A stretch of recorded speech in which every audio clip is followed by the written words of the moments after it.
tidur. Emang gak capek apa? Ayo tidur ya. Kenapa? Mau dibacain cerita? Kayak anak kecil. Ya udah deh. Satu kali aja ya. Habis itu janji ya, pupuk. Oke. Asal bacain cerita. Judulnya Kisah Putri Tidur. Pada zaman dahulu kala, ada seorang raja dan ratu yang tidak bahagia karena mereka belum memiliki anak.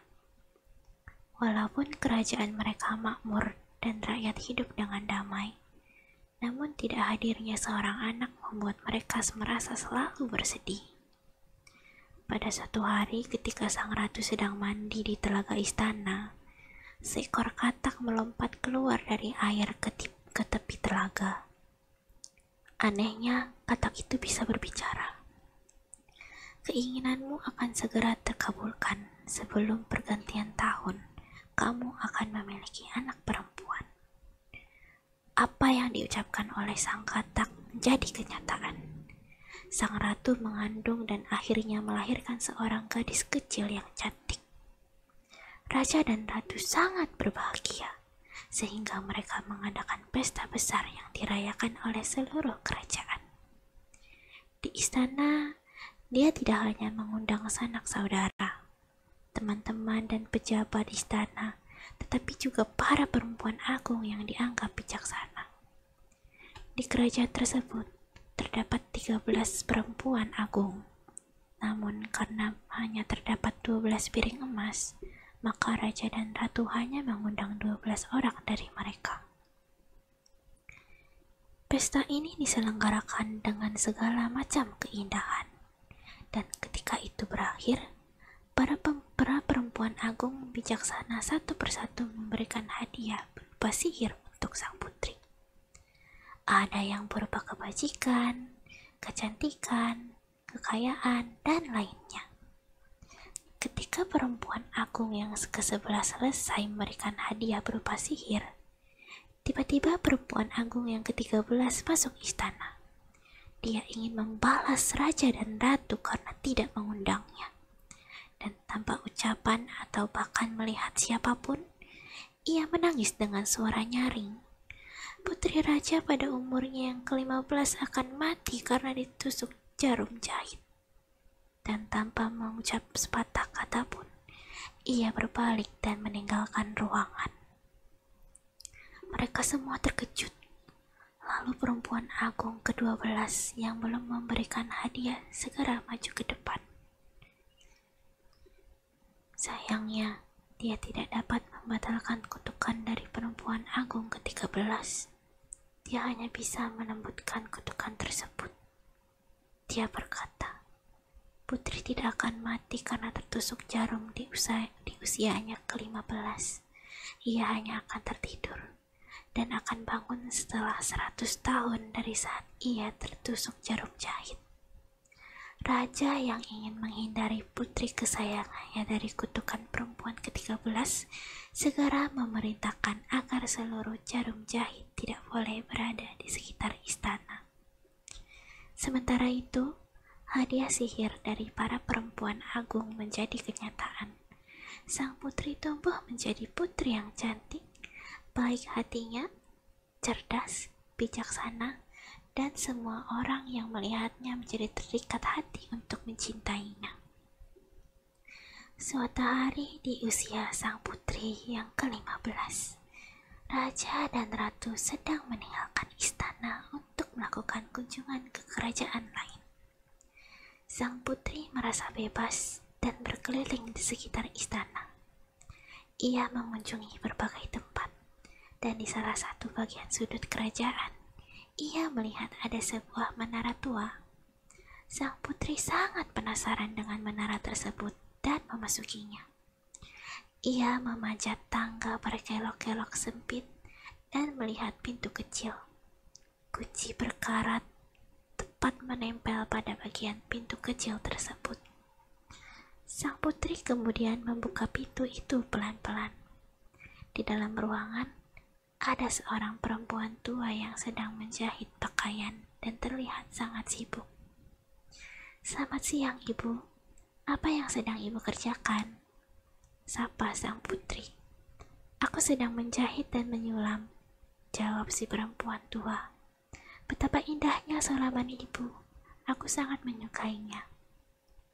Sang putri mengelus kain hasil sulaman perempuan tua.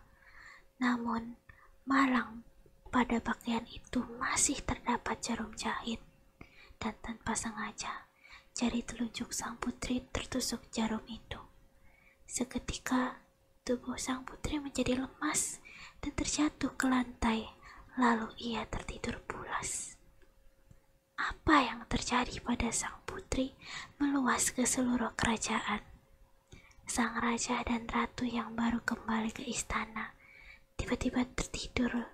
Seluruh pengadilan, kuda-kuda pergi tidur di kandang, anjing di halaman, burung-burung merpati di atas atap, lalat di dinding, bahkan api yang menyala di perapian menjadi tenang dan tidur. Di sekeliling istana mulai tumbuh pagar duri yang setiap tahun menjadi tinggi dan akhirnya tumbuh menutup seluruh istana. Saking tingginya tanaman berduri itu menjadi seperti benteng yang menutupi sehingga bahkan istana tidak dapat dilihat dari luar. Tapi kisah tidurnya putri raja yang cantik menawan tersebar luas hingga ke kerajaan-kerajaan lain. Dari waktu ke waktu, pangeran-pangeran datang dan mencoba untuk melewati pagar berduri dan masuk ke istana. Namun, tidak ada yang pernah berhasil melakukannya. Bahkan diantaranya justru terperangkap oleh pagar tumbuhan duri dan meninggal di sana dengan cara yang menyedihkan. Setelah bertahun-tahun lamanya, berita mengenai putri tidur yang cantik terdengar ke telinga seorang pangeran gagah dari negeri seberang. Walaupun kabar mengenai benteng pohon berduri yang sangat berbahaya, sangat menakutkan, itu tidak menyurutkan sang pangeran gagah untuk mencobanya. Pangeran itu berkata, "Saya tidak takut. Saya akan pergi dan menemui putri tidur yang cantik." Saat pangeran gagah datang ke kerajaan, putri tidur yang dilindungi oleh benteng pohon berduri bertepatan dengan 100 tahun dari hari di mana sang putri tertusuk jarum jahit. Ketika sang pangeran gagah datang ke bagian luar istana, tiba-tiba pohon berduri merekah menjadi tumbuhan bunga-bunga yang indah dan sekaligus membuka jalan bagi sang pangeran untuk masuk lebih dalam. Sang pangeran tersebut akhirnya sampai di istana. Dia melihat anjing yang tertidur di halaman istana. Begitu pula kuda yang berada di dalam kandang. Pada bagian atap, burung merpati tertidur dengan posisi kepala berada di bawah sayapnya. Sang pangeran semakin tercengang saat ia masuk ke istana. Ia menyaksikan lalat tertidur pada dinding istana, serta tukang masak masih dengan peralatan masaknya sedang tertidur di dapur. Semua orang yang ada di istana itu dalam kondisi tidur pulas.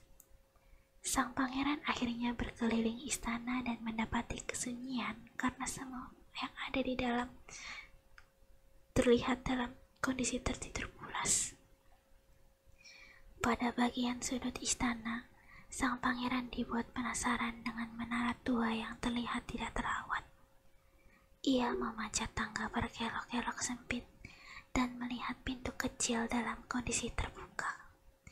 Di dalamnya ia melihat sang putri cantik mempesona sedang tidur dengan anggun. Pangeran gagah tidak dapat melepaskan pandangannya dari putri tidur yang cantik. Seperti disihir, ia mendekati sang putri, membungkuk dan mencium kening sang putri. Keajaiban terjadi. Sang putri yang telah tertidur selama tahun tiba-tiba terjaga. Pangeran gagah kemudian menceritakan apa yang terjadi. Mereka berdua kemudian keluar dari menara tua sambil bergandengan tangan. Dan pada saat yang sama, Raja dan Ratu juga telah terjaga dari tidur mereka. Mereka termasuk semua pejabat istana yang saling memandang dengan takjub. Dan kuda-kuda di halaman berdiri mengguncang diri, anjing-anjing melompat bangun dan mengibaskan ekor mereka, burung-burung merpati di atas atap membuka sayapnya, mengeluarkan kepalanya melihat sekitar kemudian terbang ke angkasa. Lalat di dinding merayap lagi. Istana itu kembali hidup dari tidur panjang mereka. Raja, ratu, dan seluruh kerajaan sangat berbahagia karena kutukan dari perempuan agung ke-13 telah patah. Dan karena sang pangeran dan sang putri saling jatuh cinta, mereka melangsungkan pernikahan megah yang diselenggarakan di seluruh pelosok istana. Putri tidur dan pangeran gagah hidup bahagia sampai